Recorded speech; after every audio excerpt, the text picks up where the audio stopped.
Oh, hang on, is that a bit of a... No, the camera... There we go, better. Oh, right. Well, good morning, good morning, good morning. A train's just gone past towards Barnsley. I think that's the express towards Sheffield. But yes, once again, good morning. Oh my, this... Whoop. Oh, there we go. Yep, so this is the first time using this new phone. And I'm going to try and get used to it. Oh, good morning, Conservator. Good morning. Yeah, this camera, this lens is really close to me. I've got to hold it out a lot further than before. But yes, good morning from Thailand. Good morning to you. Crowban, good morning to you. I've got to get a stabilizer for this thing. That's the next thing now. We've sorted out the camera for the time being. We're just going to sort out the stabilizer. Oh, because this is where I normally used to hold it, and now my face is even bigger.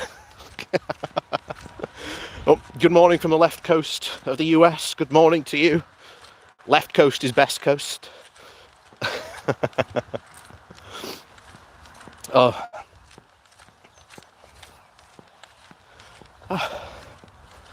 Well, good morning, one and all. I don't know about you, but it's been a good week overall. All that YouTube money. It's not that much, really, Conservator, when you take it into it. Really isn't that much. Like I say, if I ever get to the stage where I can do this full time, like Max and Phil can at the moment, then I absolutely will. Because the grand ambition, I think I've told about this before, but I'm not sure if I have. The grand ambition is to turn this channel into a sort of Young Turks for the UK, if that makes sense, or like the Majority Report with Sam Cedar. That's what I'd like to turn this channel into. So we're getting there, slowly but surely. But we're getting there.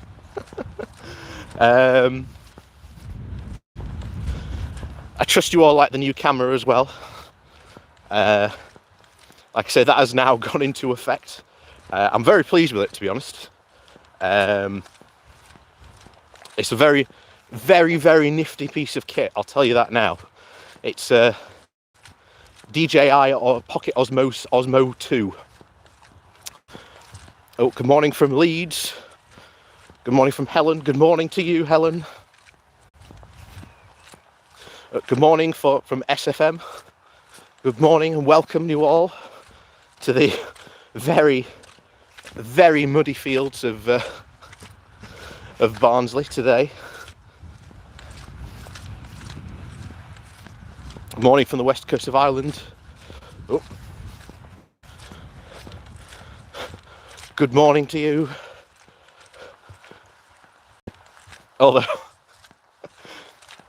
I should point out that that Graham went out and announced my real name, so the illusion of me of my anonymity is now gone.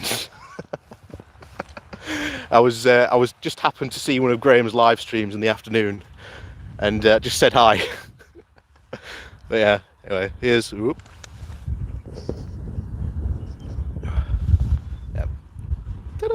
Because I know some of you just come here for the ponies.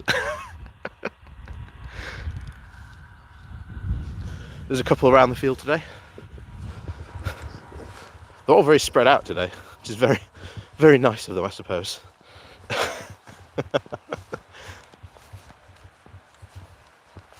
So your real name isn't Bowler Hatman? No, I know. Shocking. It was either that or my parents had a very unique taste in names. But I would prefer people refer to me as Bowler Hat Man. You gave the secret away a while back. True, I did. True, that's very true. But yeah, I think the next thing I need to get a like a gimbal for this phone, because it's because I tell you what, the new lens on this camera, or not on my phone, shall we say, not camera, is very wide, and like I say, I am zoomed out. This isn't me zooming in. This is as far out as it goes. It's just a very, very wide camera. And like I say, because I have to hold it further away than I normally do, my arm gets a bit more tight than it normally does. So, well, time to talk about what happened on Friday. For those of you who may or may not know, I recorded a video on Thursday about how, essentially, is Labour still open? You know, if is the Labour Party still open and operating? And I think it's a fair and valid question. And to be honest, after Friday's announcement, I think, to be honest, it was an absolute damp squib. I've never seen... Oh, there we go. You know, I've never seen anything quite like it. What are we?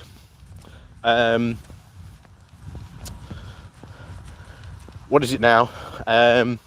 Secure jobs, protect the NHS, and build a better Britain, or something like that. Was it? I think that was essentially the three pillars that Starmer is committed to running to, which is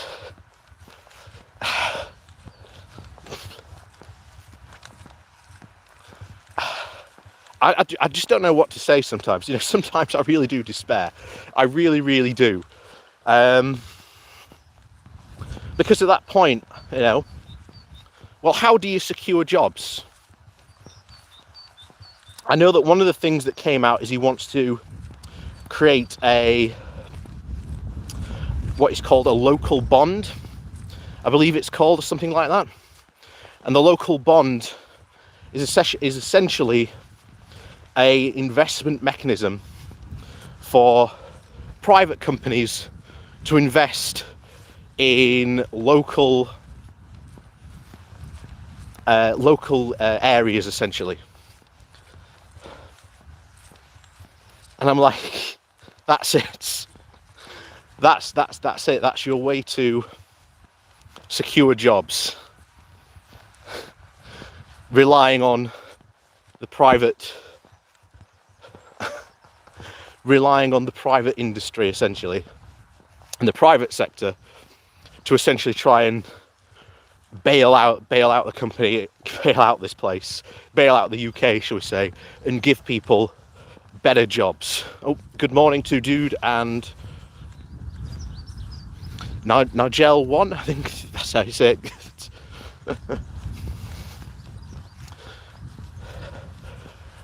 But yeah, you can't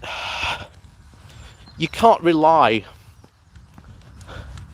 on private companies to do that, because it's not in their...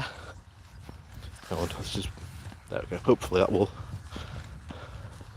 You can't rely on private companies to do what's best for, you know, local towns and local areas. You know, that's what the Tories have essentially been doing for, what, the past 10 years? You know, it hasn't worked. And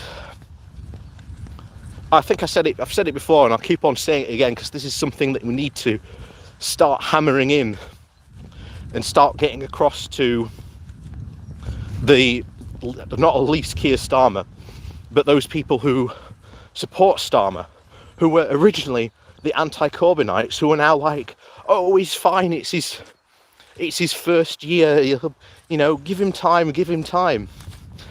Just as a side note, by the end of his first year, Jeremy Corbyn already had a policy platform out ready, aligned with several things that he would do if Labour came to power. You know, it's and that's the biggest problem. That is really the biggest problem, because you've got so many people who are so anti-Corbyn in the, you know, in the Labour Party. Sometimes you just can't see the wood for the trees, because they developed such a hate for Corbyn and those types of policies. You know, it's just unbelievable. And, you know, if you saw the leaked report about how Labour needs to use the flag more and, quote, dress more sharply, you know, I'll keep on saying it because it needs hammering in. You can't out-Tory a Tory. You know, that's the simple truth.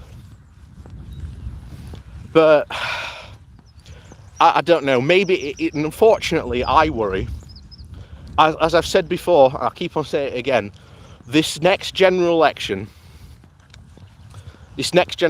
should be the easiest general election any opposition has ever had to do. But I worry intensely, Labour's going to drop the ball. And I worry two things are going to happen. Either A, the Tories are just going to scrape by, and I mean scrape by. They're going to lose the vast majority of their red wall seats that have given them their current majority now, but they're going to keep a very slim majority. I think it will probably be maybe in the teens, I think. So they'd maybe have a majority of between like 13 to 14, roughly round about there, and that would mean that they just hang on for like another 10 years or so.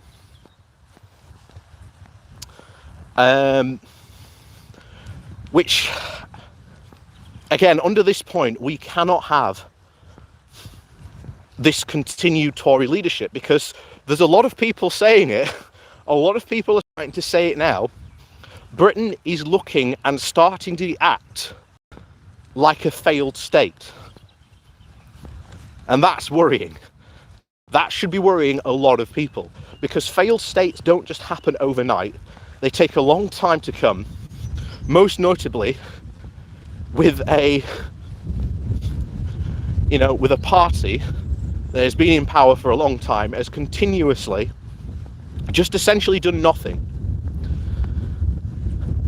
And us being outside the European Union now, we've got so many worrying things to fight for now.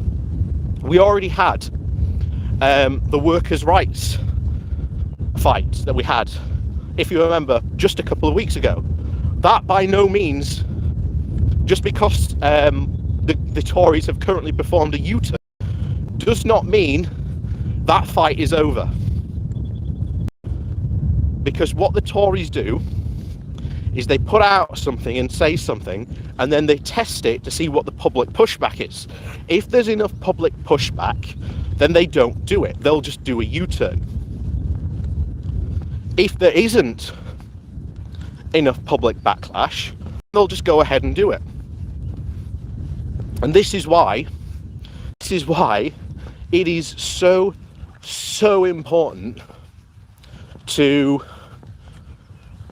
to really pay attention to politics now more than ever, because you've got to pay attention. Oh, there's a cow in the bush there. Wasn't expecting that. Yeah, it's more important to pay attention to politics more than ever, because if you don't know what's going on, then you don't know who or what you should be writing to your MPs about. And as I continuously say, write to your MPs, even if they don't reply or respond. You know, I've written to Dan Jarvis more times, I think, in the past 15 years, and I think he's only ever replied to a few of my letters. But you know what? It's been enough. It's been enough. And a lot of people say that writing to your MP is pointless. But no, it does have an effect. We saw during what was dubbed the GCSE crisis, how many of the red wall Tories got an absolute fire set under them. And that was because parents in these red wall seats were writing to their MP saying, "What are you doing to my child? How dare you do this to my child? You're the government. This is on your watch. You're not doing it." Oh, good morning to their child of the universe. So, it is important that you do write to your MPs. And I will say this now, even though we have seen an increase in support for the Green Party, which, okay, good. I think they've had an 8% increase in membership, which, okay, that's good. You know, we can't complain about that. That's a good thing. The Green Party aren't, you know, all bad. But under our current system, the Green Party has absolutely no chance of taking power at all and implementing any of their policies.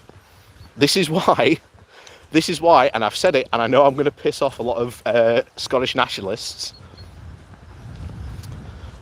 but at a general election, you should not be voting SNP. You should be voting Labour, because quite frankly, is it 12 or 13? I think it's 13, yeah. 13 extra Labour MPs would be far more effective in helping to change this country than SNP MPs. And I know this starts the whole thing about how bad and awful Scottish Labour are. I know.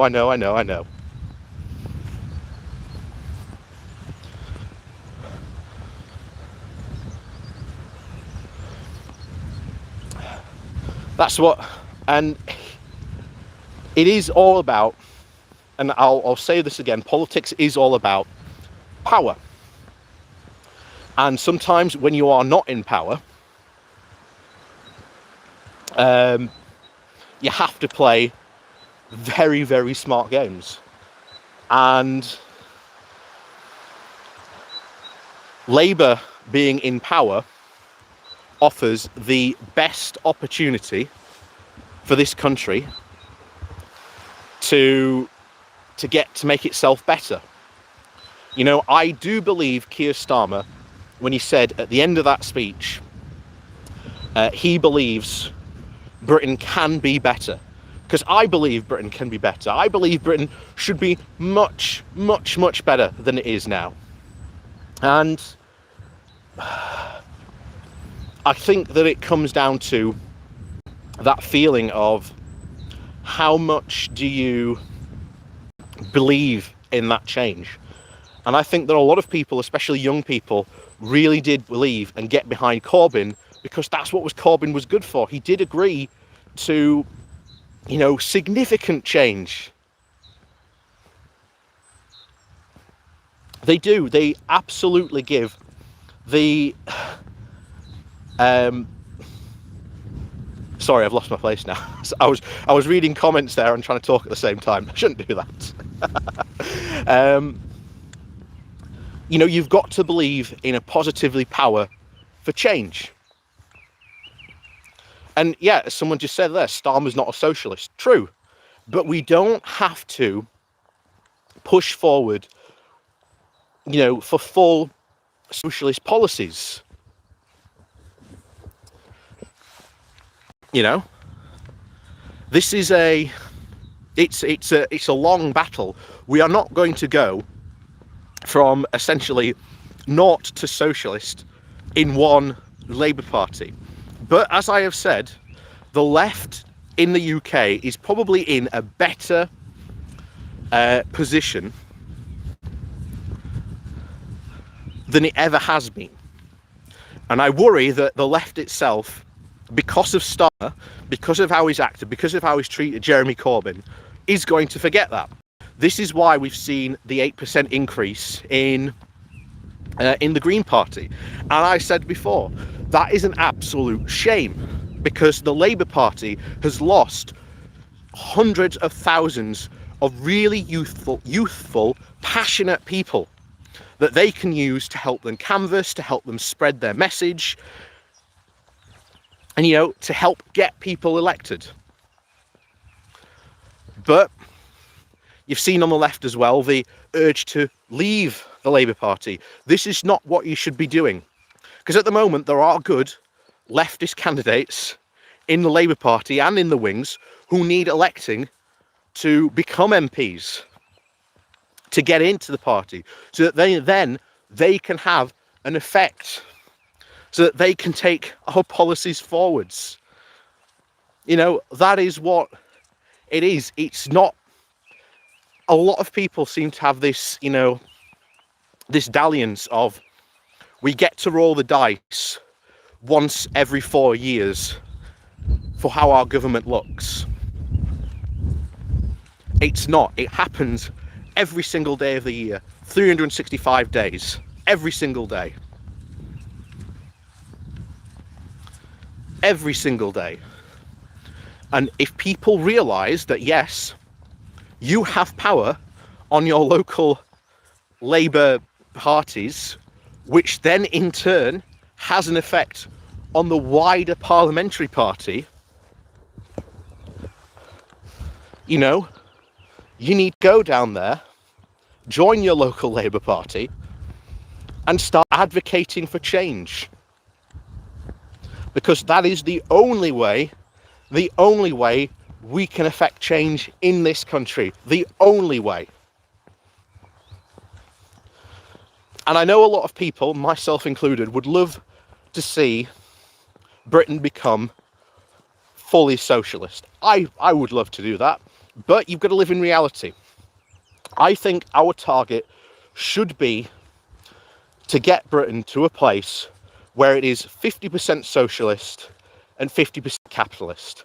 I think the needle has been pushed more and more by the Tories to get rid of as much socialism and good programmes that have helped the poor and working class in this country for years.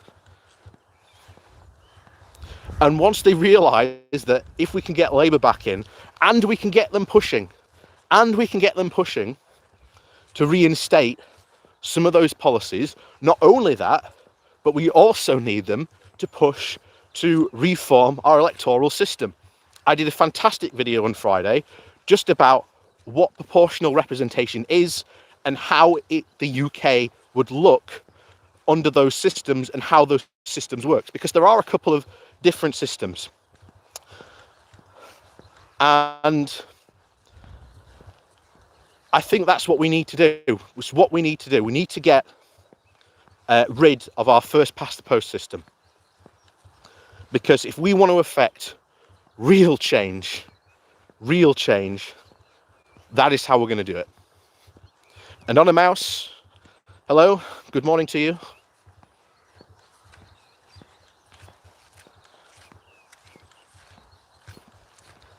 Yeah, Starmer doesn't have the required charisma for England. Yeah, that's true. That is true. But as I said before, we talk a lot about problems on this channel. And I acknowledge that, because it's good to talk about problems, because you've got to be able to identify the problems to the end to be able to provide solutions. So I think one of the best problems that Labour can provide solutions to is the housing crisis. Because how long has this term, housing crisis, been going on in the UK? We've at least been talking about, housing being a crisis at least since what,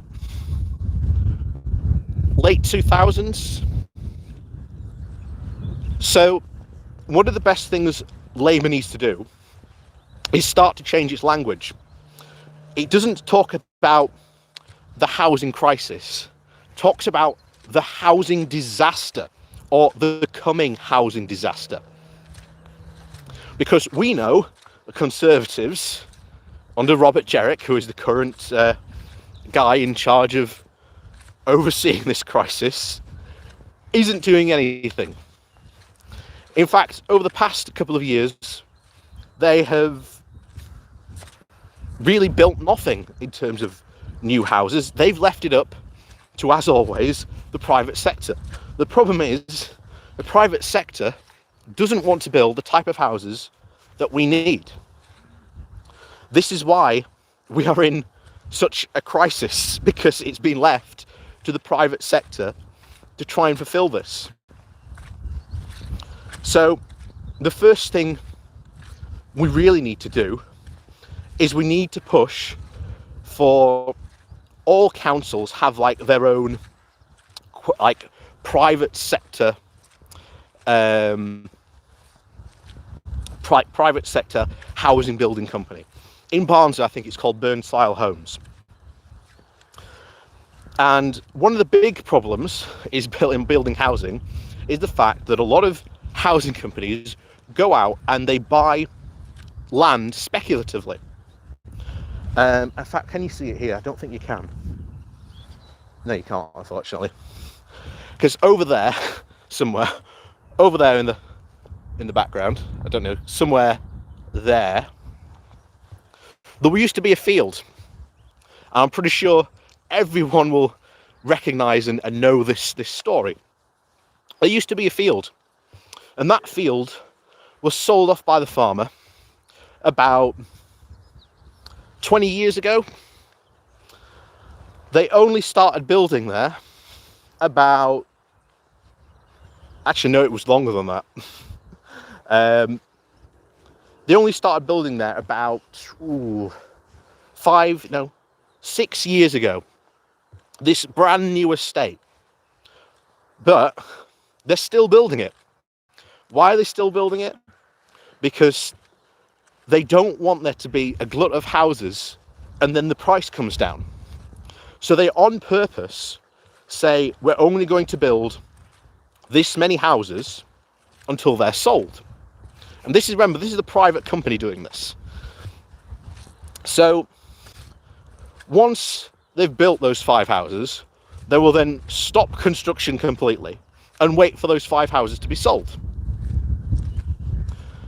And then once those houses have been sold, on they go to the next street and build the next lot of 5 houses, and so on and so on. And this is why on that new estate, continuous construction has been going on for years, because they don't, build all the houses, which they should, but they don't want to, because then that would create a glut of houses, which may mean they have to sell those houses at a lesser price, and they don't want to do that.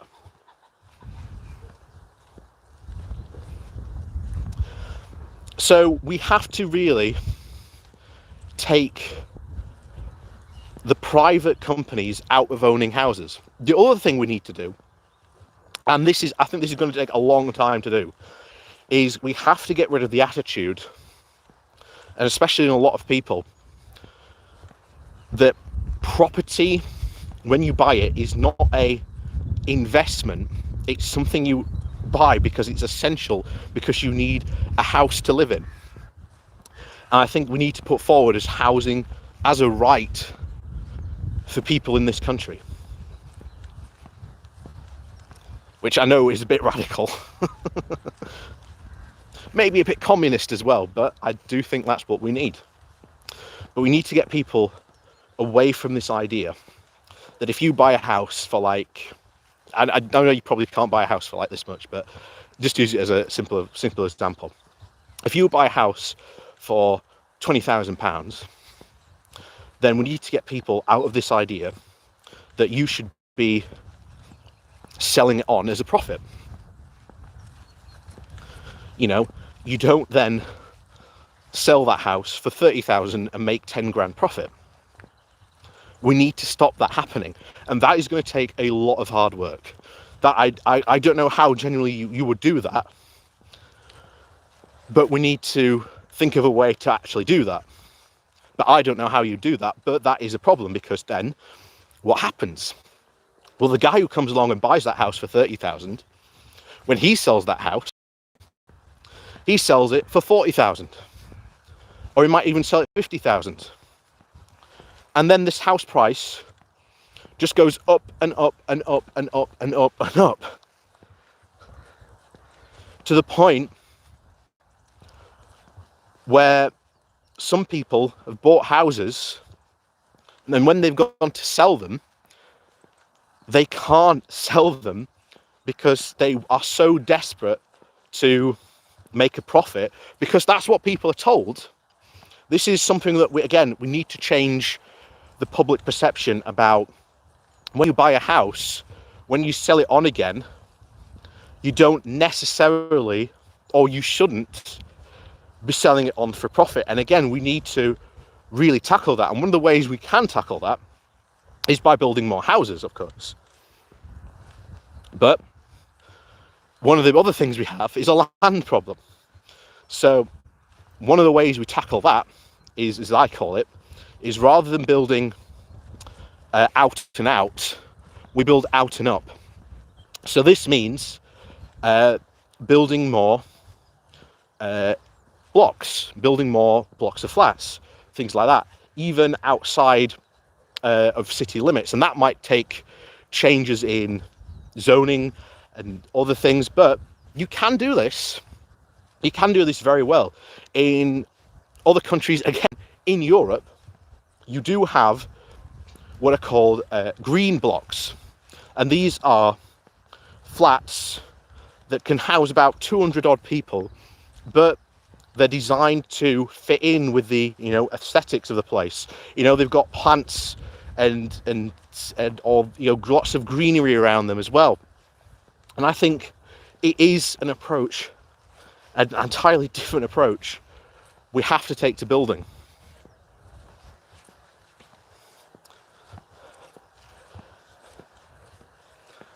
And again, that is something that, again, the government, that is a government thing we can do, because then we can encourage, this is how it should be built. The other thing we need to do, and again, which again would be good for like a green policy, is a lot of the new builds, new houses that we see, should automatically, as a rule of thumb, all new houses should have solar panels, especially if they're south facing. Is it south facing? Can't remember now. But yeah, that would help massively in creating new new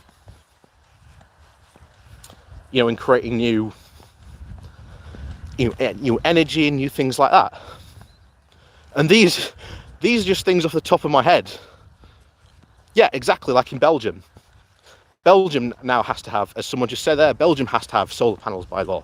That would be good. That would be fantastic. But again, it's getting that initial oomph through.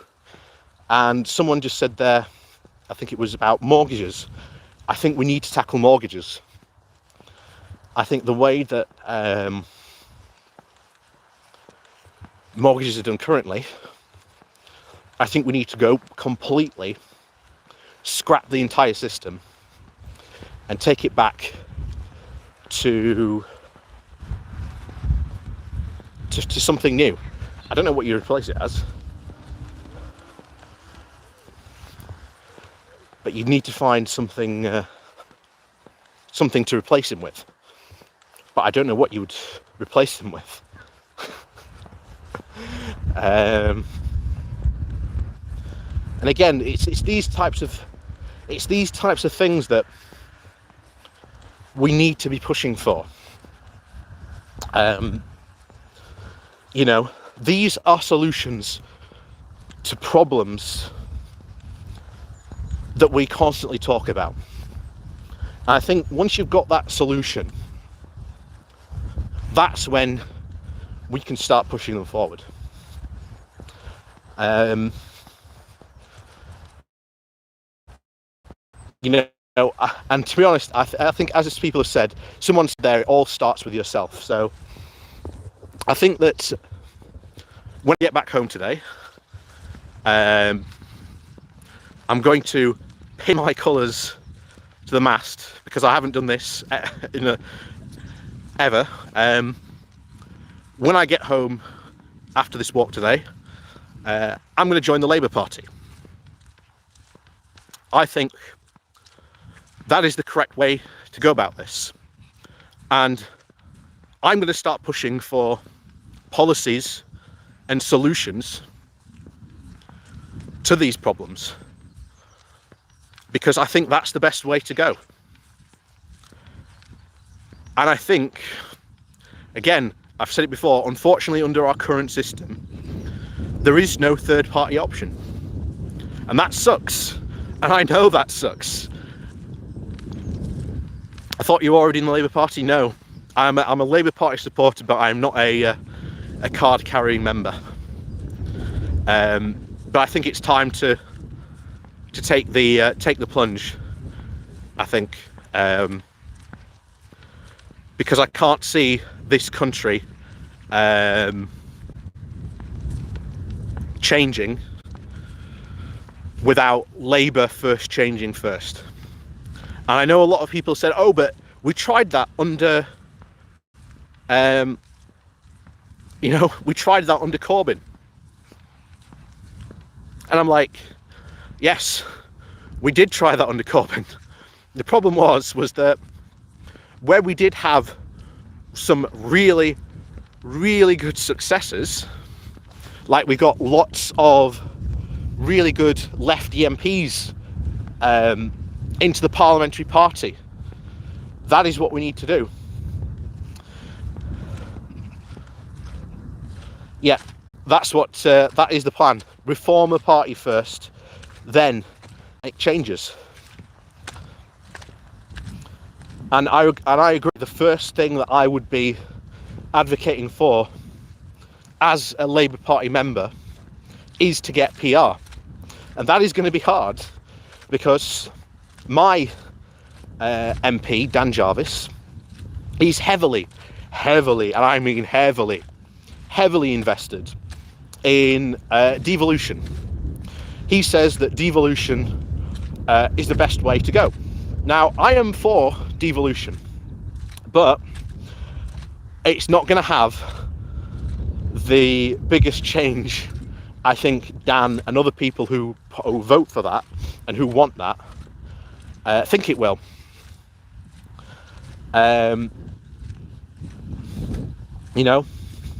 So one of my personal goals will be to get Dan Jarvis to support proportional representation and to support a constitutional convention, a people's constitutional convention, to do a democratic, I think it's a democratic feasibility study, I think that's what the Electoral Reform Society put it as,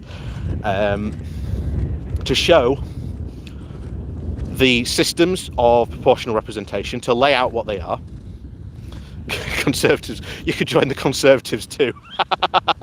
Thank you very much for that donation there. But no, I won't be joining the.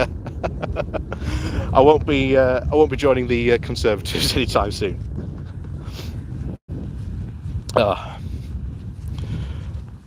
But yeah, I think the best way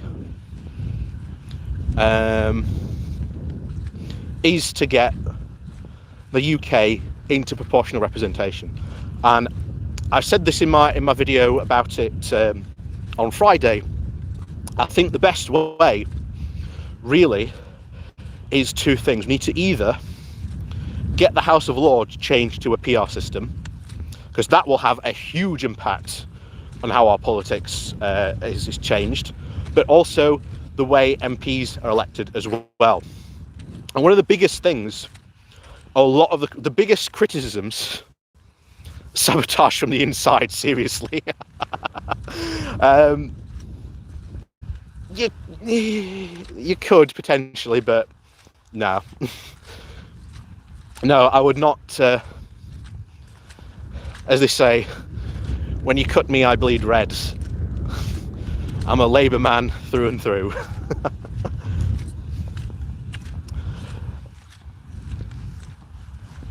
So I do think that if we can achieve one of those two things, or even both, those will be good. I think that will bring the proper change that we need. You know, my advocacy will be that hopefully anyone else in the UK who's watching this, go join the Labour Party as well and advocate for change. And yes, you will be torn down. You will be, you know, say, oh, we've done that before under Corbyn, it didn't work. Corbyn never got into power to see that those systems worked. And we know if you took those policies and you were to separate them from Corbyn and Labour at that time, they are popular policies. You know? And one of the things that I really do want to change is that in the leaked Labour report, you could do a worse job. How could you do a worse job than the current plans? True. You know what? I tried my best. And you know what? I think that will be good enough. Because to me, Labour isn't trying. And well, the Conservatives gave up trying years ago, so.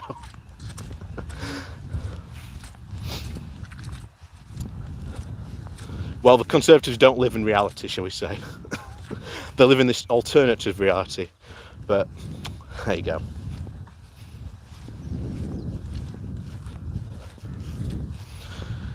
You know, but yes, I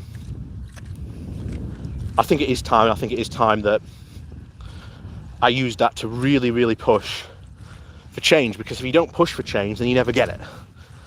I think that's what a lot of people who are disenfranchised about politics in the UK are fed up with. They're, you know, they feel like that they can't push for change. You absolutely can push for change. You just have to actually go and do it. And like I say on this channel, we are all about positivity. I've said this time and time again, we are all about positivity on this channel. You know, you don't get things done without a bit of positive juice.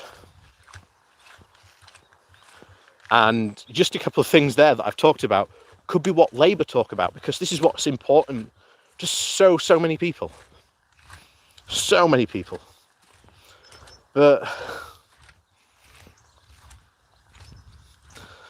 and then, as people say, we've got to have our eyes on the ball, especially progressives. You know, I do agree that Labour really is made up of a massively different coalition of people on the left, which is what a lot of people you know, now that Corbyn's gone and there's been a lot of the youth have gone to the Green Party, there is that sense of directionlessness, I think, in the Labour Party, because I think they're so terrified of being, you know, different. And I think Corbyn was good because he was different. He did promise change, and he promised it on a monumental scale. The only problem was that we didn't sell the policies right. We didn't get it right, unfortunately. So, sorry, I've completely lost track of time today, and we're now at the end of the walk. So yeah, like I say, a lot to think about, a lot to do, really. But yeah, I think I'm thoroughly convinced now that I have to join the Labour Party, and I have to be an advocate for change, because again, you don't get change if you don't advocate for it. And in that, you know, power politics, you know, if you're not making your voice heard, you might not be able to do it. So, as always, you know, thank you very much for joining us. Joining us all on this another fantastic good morning walk. Please do remember to hit that like button on your way out. If you would like to support the channel another way, like I say, I do want to grow the channel. I have plans and aspirations for it. There is a link down below to my Patreon page, and there's also my one-off donation link. I forgot what it was called then. There's also my one-off donation link called Buy Me a Coffee, where you can buy me a coffee. You know, thank you. You know, once again, thank you very much for joining me. As always, have an absolutely fantastic weekend. You know, if you can't be safe, be sensible. And if you can't be sensible, well, be safe. I know I'm going to have myself a fantastic weekend. I've got a game of Dungeons and Dragons later on this afternoon. I've been playing it throughout lockdown for over a year now, and quite frankly, absolutely love it. Like I say, as always, we'll have more videos coming out this week, so do give those a check out. If you are new, do hit that subscribe button on your way out as well, and you'll get to see all those lovely videos. Like I say, my new kit has now gone fully into action, so you get to see me now in beautiful 4K. This also made me upgrade my phone as well, so that's the first time streaming on my new phone as well this morning. And like I say already, I'm definitely going to need a gimbal of some sort for this morning walk, because I think it'll be a lot better than my arm at the moment, because my arm's quite tired. But as always, thank you so much for watching. Thank you so much for again all the support you give me. Even if you do just hit that like button, hitting that like button does help so much with the whole YouTube witchcraft that goes on in the background. And as always, have an absolutely fantastic weekend, and we'll see you all next Saturday for another good morning walk.